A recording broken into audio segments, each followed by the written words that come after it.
नमस्कार प्रिय विद्यार्थियों, स्वागत है आपका वीकेएस फिजिक्स एकेडमी। आज हम बीएससी फाइनल एग्जाम 2022 के मोस्ट इंपोर्टेंट क्वेश्चन अपलोड करेंगे।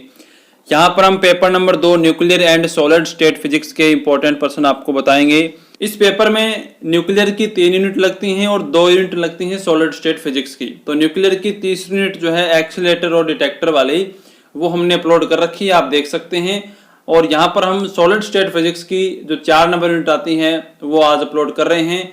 उसका नाम है crystal structure and thermal properties. 2022 के लिए मोस्ट इंपोर्टेंट क्वेश्चन रहेंगे, इनको आप बिल्कुल भी मत छोड़ना। बाकी आप जितना और पढ़ना चाहते हैं आप पढ़ सकते हैं। और यहाँ पर ये इंपॉर्टेंट पर्सन है वो स्पेशल एमजीएस यूनिवर्सिटी के लिए है, बीकानेर के लिए। बाकी अलग अलग यूनिवर्सिटी के अंदर जो टॉपिक्स लगते हैं उनके अकॉर्डिंग आप इनको देख सकते हैं। तो यहाँ पर हम शुरू करते हैं unit number 4 section number A. तो यहाँ पर देखिए, मैं आपको समय की कमी के कारण टाइप करके नहीं दे रहा हूँ, डायरेक्ट आपको क्वेश्चन यहाँ पे बता रहा हूँ। जैसे मैं हमेशा टाइप करके इंग्लिश और हिंदी में दोनों में वीडियोस बनाता हूँ, लेकिन यहाँ पर मैं इंग्लिश के अंदर साथ साथ में बोल दूंगा, कन्वर्ट कर दूंगा, तो आप उसके अकॉर्डिंग अपने नोट कर लेना।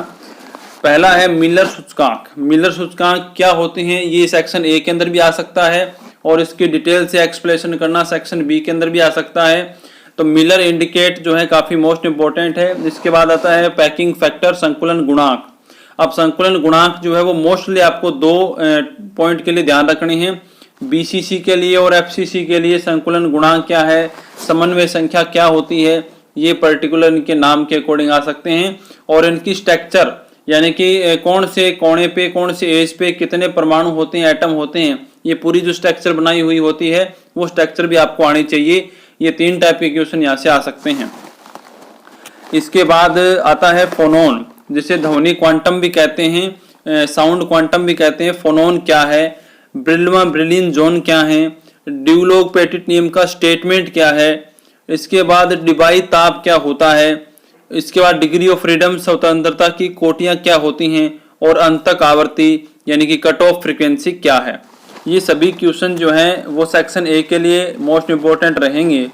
इसके बाद सेक्शन बी की हम बात करें तो सेक्शन बी में जालक तलों के मध्य दूरी का जो फॉर्मूला है वो डिफाइन करना पूरा, यानी कि जो लैटिस प्लेन होते हैं उनके बिटवीन की डिस्टेंस फाइंड करना। ब्रेग समीकरण जो है ये भी काफी मोस्ट इंपोर्टेंट है, इसको सेक्शन बी में क्वेश्चन के रूप में पूछा जा सकता है और इस पर एक न्यूमेरिकल भी आपको बताएंगे, वो भी आ सकता है। इसके बाद ड्यूलोग पेटिट नियम की जो सीमाएं हैं, लिमिटेशन है, सिर्फ सीमाएं भी सेक्शन बी में आ सकती हैं। इसके बाद हम बात करें एफसीसी के लिए जालक सदिश और एकक कोष्टिका का जो वॉल्यूम निकालना है, आयतन निकालना है, वो आपसे पूछा जा सकता है कि जो एफसीसी होती है उसके लिए लैटिस वेक्टर और जो यूनिट सेल है उसका वॉल्यूम फाइंड करना किस प्रकार से आप फाइंड करते हैं, ये सेक्शन बी के लिए यहाँ पर रहेंगे। इसके बाद मैं आपको 2-3 न्यूमेरिकल बता रहा हूँ। ये न्यूमेरिकल काफी मोस्ट इंपोर्टेंट है। मिलर इंडिकेट्स का है यहाँ पर, तो ये आपको दे रखे हैं 3 इस प्रकार से यहाँ पर मिलर इंडिकेट दे रखे हैं और इनके लिए आपको स्ट्रक्चर बना के देनी है। इस प्रकार से ये आ जाएगा, बिल्कुल 1-1 नंबर के ये क्वेश्चन बनते हैं। जैसे 1-1 का 3 हो गए तो 3 नंबर का क्वेश्चन ही हो जाता है, ये आया हुआ भी है पहले। इसके बाद हम बात करें, एग्जाम्पल एक और है, एक तल के लिए मिलर सूचकांक आपको ज्ञात करनी है। तीनों अक्षों के को ए रेशियो 3b रेशियो -2c के अनुपात में रेशियो में यहाँ पर क्रॉस कर रही हैं। तो यहाँ पर इसका सॉल्यूशन जो है वो दे रखा है, यहाँ पर आप इसको देख सकते हैं, ये भी काफी इंपॉर्टेंट है। और एक आपका जो ब्रेग इक्वेशन का भी मैंने बताया था, ये न्यूमेरिकल काफी इंपॉर्टेंट है ब्रेग इक्वेशन के लिए।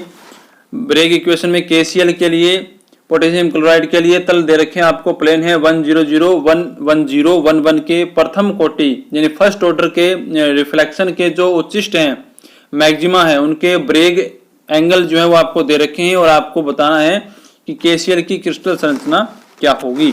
तो यहाँ पर फर्स्ट ऑर्डर के लिए ब्रेग इक्वेशन का यूज करते हुए और इस प्रकार से इसको सोल्व करके यहाँ पर देख सकते हैं आप, यहाँ पर इसकी स्ट्रक्चर बता सकते हैं। अब हम बात करते हैं सेक्शन सी की।